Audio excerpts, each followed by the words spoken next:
सर्व पक्ष लढले तर कशा पद्धतीची तयारी असेल? भाजपमधून देखील छोटे शेट अलिबागमध्ये तयारी करतात, कर्जतमध्ये तीच परिस्थिती आहे, महाडमध्ये अशी काय आहे का परिस्थिती? आणि एकूणच आतापर्यंत महाडमध्ये कुठं काय तुम्हाला आढळले का? तसं नाही आहे, होणार नाही। मी या सगळ्यांना बरोबर घेऊन जाऊन आम्ही महायुतीमधनं लढू।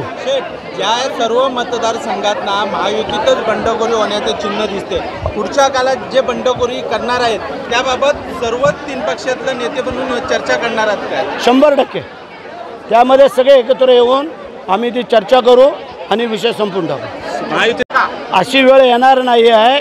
मुख्यमंत्री, दोन्ही उपमुख्यमंत्री आणि आम्ही प्रमुख लोक हे सगळं बसून ते सगळं संपल, त्यात काय नाही आहे। तिकट त्यांच्या मतदारसंघामध्ये एक राष्ट्रवादीचा कार्यकर्ता काही चर्चा करत असतो, त्याच्यामुळे तो बोलला आहे, पण तसं होणार नाही। आणि श्रीवर्धन मतदारसंघ जो तटकरे ताईला दिलेला आहे तो महायुतीतनं ती लढणार आणि आम्ही 6 लोक हे महायुतीतनं लढणार आहोत, 3 शिवसेना आणि 3 भारतीय जनता पार्टी। एबीपी माझा, उघडा डोळे बघा नीट।